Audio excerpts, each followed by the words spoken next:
Bueno, estudiando los vectores, nosotros vimos operaciones que se pueden hacer entre ellos y vimos también sus propiedades, ¿no? Habíamos hablado que había dos fundamentales básicas, que es sumarlos, se suman siempre componente a componente, y multiplicar por un número real, por un escalar, que también se multiplica el número escalar por cada componente.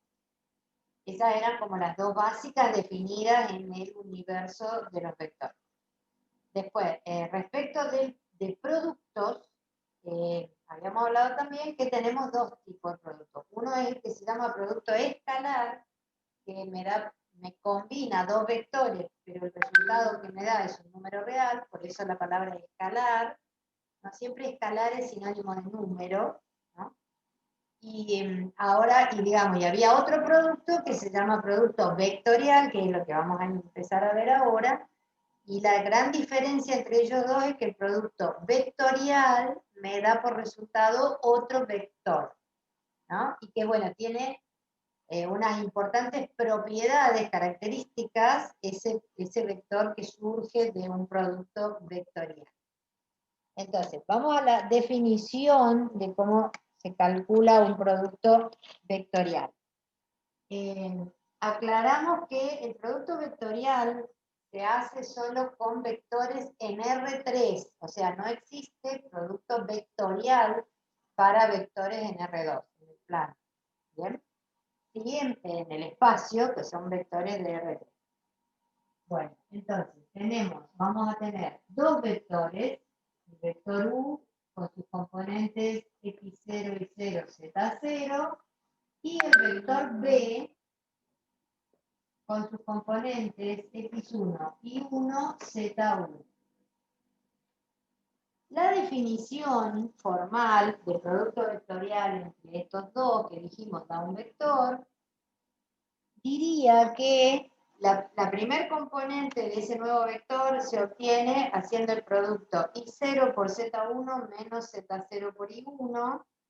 La segunda se obtiene haciendo el menos x0 z1 menos z0 x1, y la tercera. Bueno, esa es la definición formal, matemática, pero de esa definición uno no se va a acordar, o sea, es una definición muy difícil de recordarla. Entonces se ha pensado organizarlos a estos dos vectores como si fuera un determinante 3×3 y desarrollar ese determinante por la primera fila.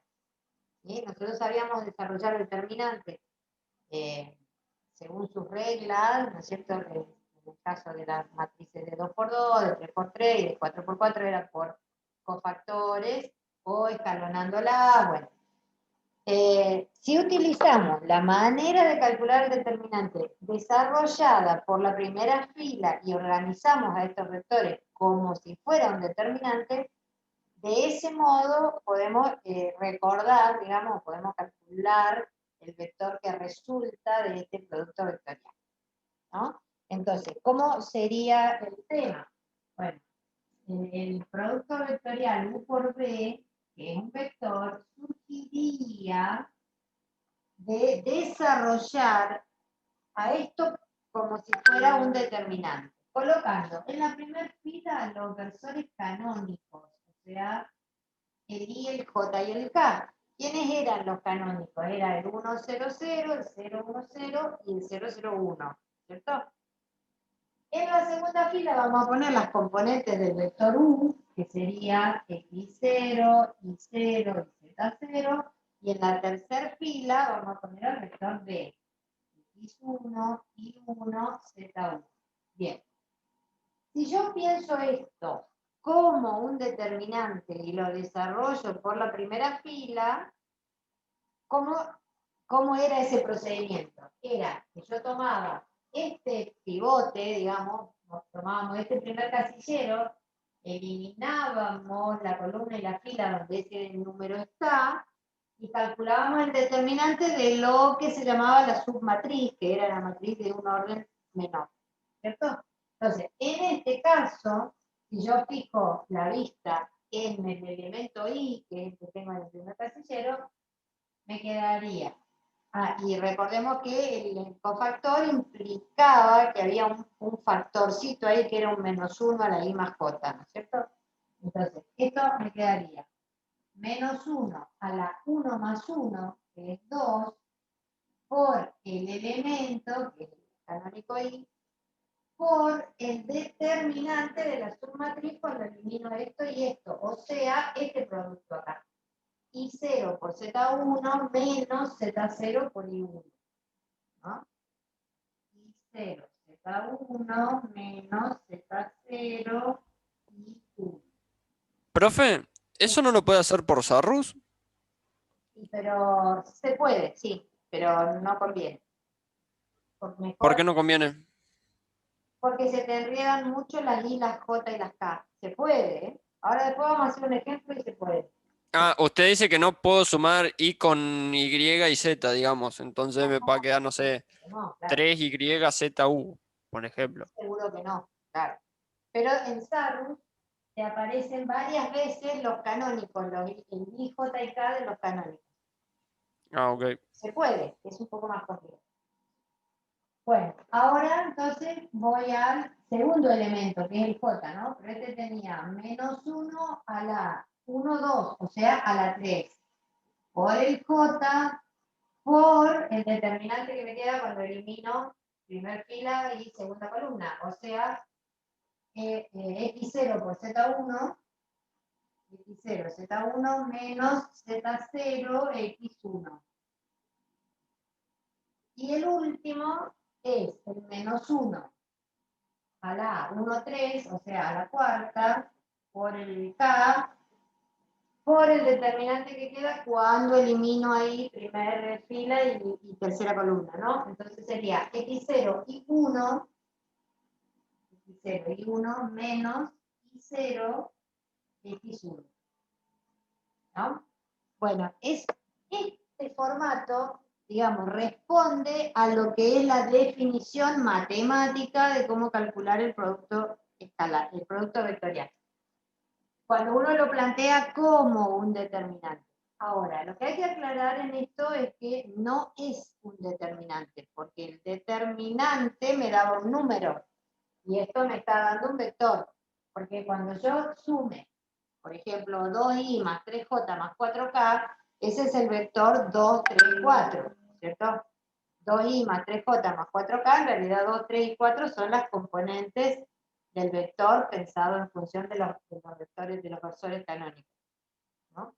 Entonces, Profe, no es un determinante, pero la forma de organizarlo como si fuera un determinante es la manera de acordarse la definición, porque si no, toda esta definición nadie se la va a acordar, ¿no? Bueno, vamos a mostrarlo en un ejemplo. profe, Sí, hay una chica que quiere entrar, creo, a la clase. Por ver si, ahí va. creo. Sí, ahí. Ok. Vamos a mostrarlo en un ejemplo, para que vean, que después uno la definición no la va a usar más, ¿no? Pero ahora es la introducción. A ver, si yo tenía un ejemplo por acá, el 1 menos 1, 3, el U es el 1 menos 1, 3, y el B es el 0, 2, 1. Bueno, entonces, y a mí me piden hallar el U vectorial B. Bien, creo que ahí justito ahí le dio la luz. Entonces, acá, U vectorial B. Bueno, entonces dijimos que el SU vectorial B se piensa como un determinante, donde vamos a poner en la primera fila los canónicos y J y K, en la segunda fila ubico al vector U, que en este caso es el 1, menos 1, 3, y en la segunda fila el vector B, que es el 0, 2, 1. Y ahora desarrollo ese determinante por la primera fila, para que me aparezcan los canónicos una sola vez. Entonces, si yo focalizo acá en el I, ¿cierto? Esto me va a quedar el I por el menos 1 a la 2, ¿sí? Por el determinante de la submatriz esta, la que quedó acá, menos 1, 3, 2, 1. Ese determinante es menos 1 menos 6, o sea, menos 7. Después pongo el J, pongo el cofactor menos 1 a la 1, 2, o sea, 3, por el determinante que me quedó cuando eliminé fila 1, columna 2, o sea, 1, 3, 0, 1.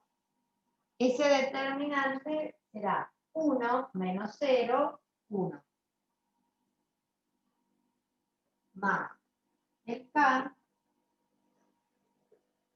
por el menos 1 a la 1, 3, o sea, a la cuarta, y por el determinante cuando elimino fila 1, columna 3, que sería esta submatriz, 1 menos 1, 0 y 2. Ese determinante es 2 menos 0, 2. ¿No? Entonces, hago toda esa cuentita y me va a quedar menos 1 a la 2, esto es 1. 1 por menos 7, que es menos 7 por i, o sea, menos 7i. Cuando voy al j, tengo menos 1 a la 3, eso es menos 1 por 1, menos 1 por j, esto es menos j. Cuando voy al k, tengo acá un 1 por 2, es 2, 2k. Bueno, esto que me quedó acá, que es menos 7i menos j más 2k, es un vector. Es el vector menos 7 menos 1, 2. ¿Sí? Bueno, ese es el producto vectorial de u con b. O sea, u con b me dio el vector menos 7 menos 1, 2. Bien. Calculado como si fuera un determinante. Pero insisto que no lo es. Porque el determinante me daba por resultado un número. Y esto me está dando un vector. Ahora, ¿qué propiedades tiene el producto vectorial? Bueno, el producto vectorial tiene un conjunto de propiedades algebraicas y un conjunto de propiedades geométricas, ¿no? Es una operación que nos arroja resultados como muy útiles, muy importantes y muy usadas. Algebraicamente tenemos, por ejemplo, que no es conmutativo, que U vectorial B no es lo mismo que B vectorial U. Y acá nos tenemos que remontar a las propiedades de los determinantes, ¿no? O sea, estamos en propiedades algebraicas. Bueno, la primera de las algebraicas es que justamente no es conmutativo. ¿Por qué? Si nosotros pensamos propiedades de los determinantes, cuando en un determinante cambiábamos filas, ¿sí? Ese determinante aparecía multiplicado por menos 1. ¿Bien? Entonces, cuando yo hago U por B, estoy colocando, en el determinante estoy colocando IJK, ¿bien? Versores, IJK. Acá pongo al U y acá pongo al B. Eso sería calcular U vectorial B. Si yo quiero hacer al revés y calcular B vectorial U, estoy alterando filas en un determinante. Entonces ese determinante aparece multiplicado por menos 1. Quiere decir que U vectorial B no es lo mismo que B vectorial U, pero sí es lo que es igual a menos B vectorial U.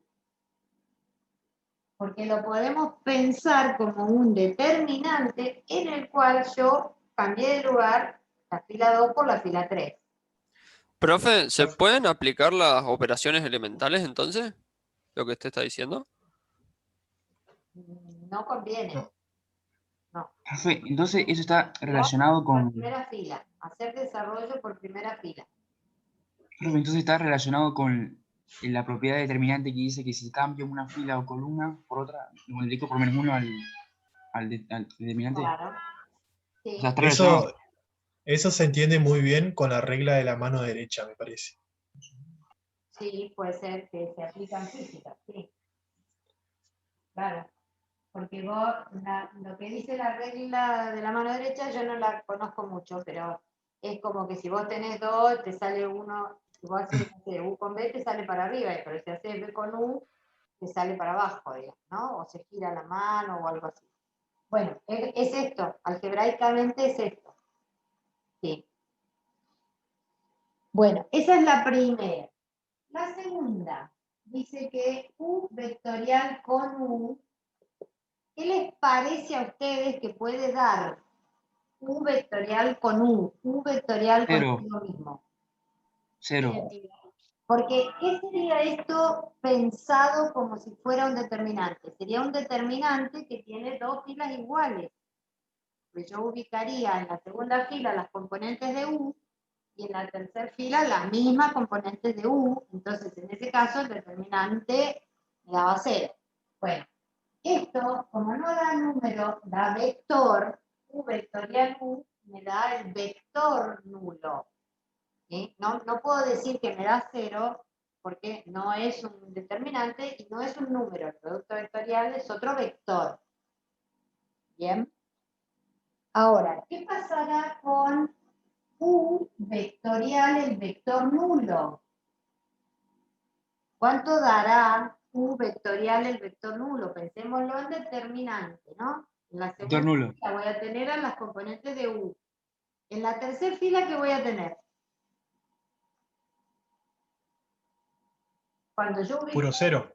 0. Bueno, 0. la tercera fila 0. va a ser 0, 0, 0. Bueno, O sea que en voy a tener un 0. determinante, cuando una fila aparecía de 0, eso daba 0. Entonces, esto El vector nulo. también da vector nulo. Ok. Ahora, la cuarta es una especie de distribución, de distributividad, U vectorial B más W, esto es igual a U vectorial B más U vectorial W. ¿Sí? Esto también surge de pensarlo como un determinante. Había una propiedad entre los determinantes que me decía que si en una matriz había una fila que era como suma de otras dos, yo podía separar a esa matriz para calcularle su determinante en dos matrices, ¿no es cierto? No es que el determinante de la suma me da la suma de los determinantes, ¿no? Porque esa no es verdadera, esa no existe. Lo que existía era una propiedad que me decía que si yo acá tengo A, B, C, D, E, F, y acá abajo tengo suma, G más H, I más J y K más L, ¿no? Yo podría desglosar esta matriz donde una de sus filas era suma, la podía desglosar en dos, ¿cierto? Poniéndole la primera parte igual, A, B, C, D, E, F, y acá poníamos A, B, C, D, E, F, y esa última filita es como que la desglosábamos en dos matrices, ¿no? Poníamos G, I, K, y acá poníamos H, J, L, y esto sí era la suma, o sea, el determinante de esta más grande es la suma de los determinantes de las más chiquitas, como que estaban distribuidas, por decirlo así, que no es, ¿no? Porque no es que toda la matriz se separa en dos, sino que una fila era suma de otras dos, entonces podía yo separar las dos matrices. Esa propiedad en el apunte, por ejemplo, bueno, está más desarrollada, está hecha con un ejemplo, está explicada. Bueno, esta propiedad es la que me da pie a la propiedad ahora del producto vectorial. ¿Por qué? Porque ¿quién sería este determinante?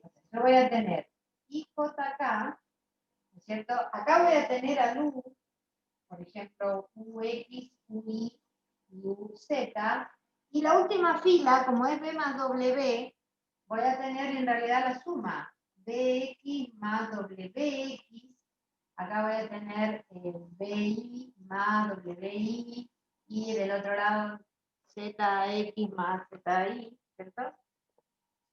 Perdón, BZ más WZ.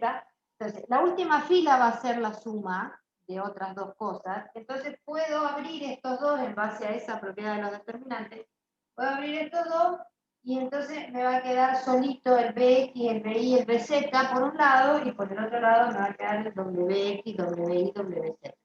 Quiere decir que lo repartí en dos determinantes, ¿no es cierto? Y que en realidad son estos dos productos vectoriales, el U vectorial W más el U vectorial B. Bueno, de nuevo, toda esta propiedad está desarrollada en el apunte, está hecha con ejemplos, pero quiero decir que esto de la distributividad del producto vectorial con la suma de dos vectores surge también de utilizar propiedades que venían del cálculo de los determinantes. Y la última propiedad algebraica, la 5, dice que K por U más B, o sea, por U vectorial B, K por U vectorial B, digamos, número multiplicando a un producto vectorial, esto es lo mismo que decir K por U vectorial es B o U vectorial K por B. Eso que también surge de pensarlo como determinante. O sea, ¿quién sería el producto vectorial este multiplicado por un K? Sería este determinante multiplicado por un número. Bueno, yo puedo, ese numerito puedo incorporarlo cuando incorpore la fila donde voy a poner al U, y al B lo dejo libre, o puedo poner al U libre y poner ese numerito donde voy a ubicar al B. O puedo sacar ese numerito afuera. Eso me lo permitían, o sea, la propiedad de los determinantes decía que cuando tenés una fila multiplicada por un número, entonces ese número salía afuera y se multiplicaba por todo el determinante. Que recordemos que de ahí venía la otra propiedad de los determinantes que decía que si toda la matriz estaba multiplicada por el mismo número, entonces ese número sale fuera del determinante elevado al orden, ¿no? Bueno, pero la base de esa segunda que nombré era la propiedad que decía que si en un determinante una fila está multiplicada por un número, entonces todo el determinante se ve multiplicado por ese número, ¿no? Y bueno, y eso se aplica acá. Digamos, si yo tengo al vector U multiplicado por 3 y al B lo dejo libre, es lo mismo que haber puesto el U solito y multiplicar por 3 al B, o es lo mismo que al 3S sacarlo afuera del determinante y entonces tener 3 por el producto vectorial de ellos dos, ¿no? Bueno, esta es la lista de propiedades que son algebraicas y que surgen de pensarlo al producto vectorial como si fuera organizado en forma de determinante. Pero después aparecen otras propiedades que se conocen como las propiedades geométricas, que son las que nos sirven a nosotros de mucha utilidad para, digamos, cuando lo vayamos a usar a esta operación de producto vectorial, ¿cierto? Las propiedades, entonces, geométricas del producto vectorial. La primera de las geométricas y muy importante es que el vector que resulta cuando uno hace un producto vectorial entre otros dos, ese nuevo vector es perpendicular a los otros dos simultáneamente. Quiero decir, si el vector W surge del producto vectorial U por B, ¿sí? Entonces, W es perpendicular a U y W es perpendicular a B. ¿Sí? W es perpendicular a U y W es perpendicular a B. Eso nosotros lo vamos a usar muchísimo cuando estemos así en la unidad de R3. En realidad, al revés. O sea, nosotros vamos a necesitar encontrar un vector que sea simultáneamente perpendicular a otros dos, o a más de dos, pero bueno, a otros dos. Entonces, Cuando a mí me pidan eso, cuando me pidan hallar un vector perpendicular al U y al B que me acaban de dar, bueno, ese vector es el producto vectorial entre el U y el B, ¿no? Porque eso me garantiza esta primer propiedad geométrica que tiene la operación producto vectorial. La otra geométrica es que el área del paralelogramo que forman dos vectores U y B en R3 se puede calcular como el módulo del producto vectorial, ¿no? Y ojo con esta propiedad, o sea, no podemos decir que el área del paralelogramo es el producto vectorial, porque el producto vectorial es un vector.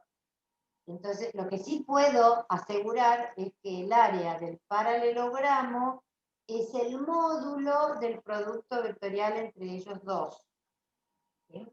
O sea, área del paralelogramo que forman U y B es igual al módulo del producto vectorial U por B.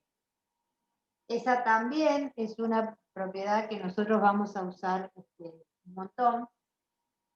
¿Y esa de dónde surge? Que ahora la vamos a demostrar, pero ¿de dónde surge? De que el producto vectorial tiene dos definiciones posibles. O sea, una definición de U vectorial B es la que acabamos de decir nosotros, que es, digamos, pensándolo como dentro de un determinante y encontrando entonces ese vector nuevo, ¿cierto?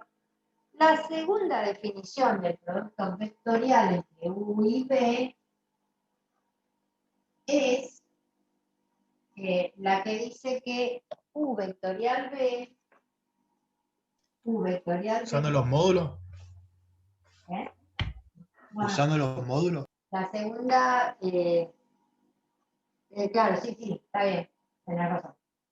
O sea, el módulo de U vectorial B es el módulo de U por el módulo de B por el seno de alfa, donde alfa es el ángulo entre ellos dos. Si ustedes recuerdan, cuando nosotros hablábamos del producto escalar, el otro producto, ¿cierto? También había dos maneras de definir el producto escalar. Una era la que hacíamos componente a componente y íbamos sumando los resultados parciales, y la otra era módulo de U por módulo de B por el coseno del ángulo que se forma entre ellos dos.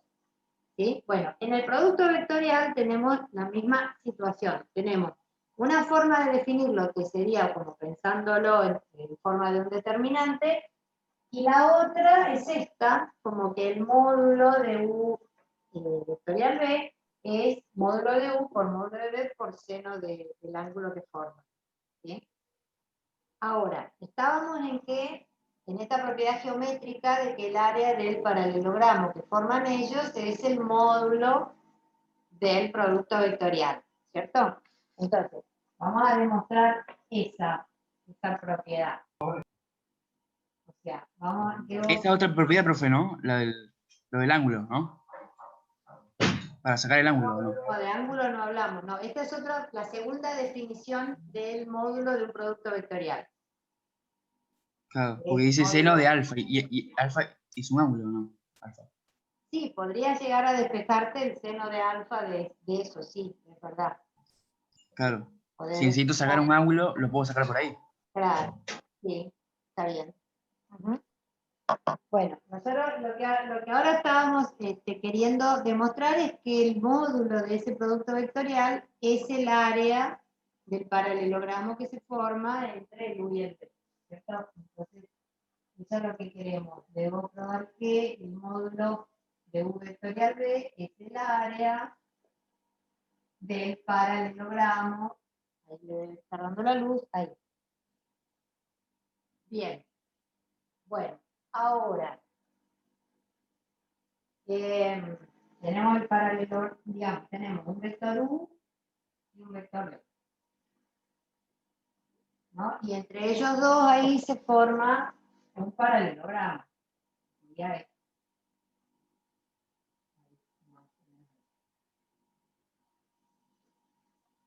Bien.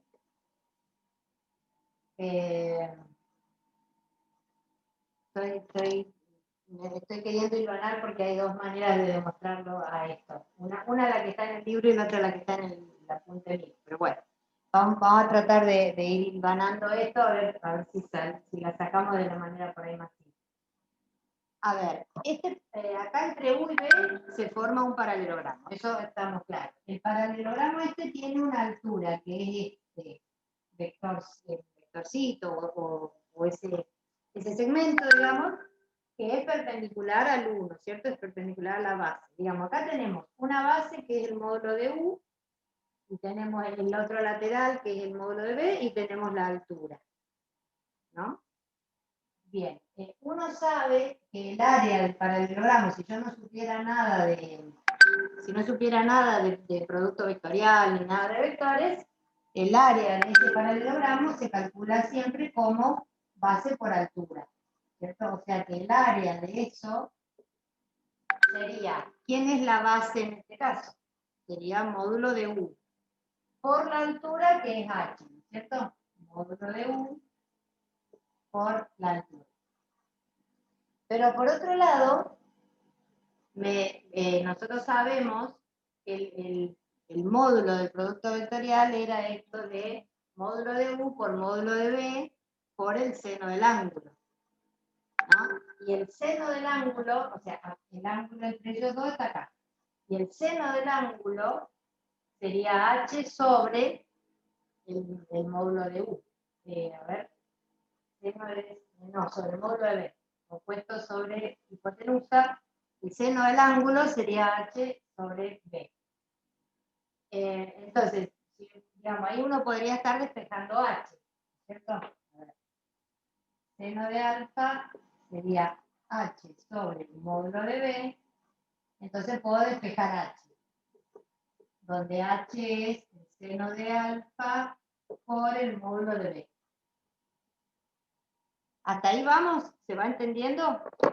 En realidad estoy haciendo una combinación de dos demostraciones, ¿no? Una de las que está en Sí, profe, se entiende. otra que está en el libro. Vamos a recapitular.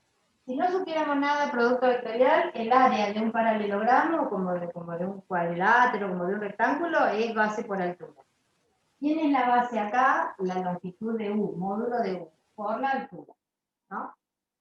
Por otro lado, sabemos calcular el seno, digamos, acá está ubicado el ángulo alfa entre los vectores U y B, sabemos calcular el seno. El seno es opuesto sobre hipotenusa, en este caso H sobre el módulo de B. Bueno, si yo utilizo este despeje de H en la fórmula del área, ¿cierto?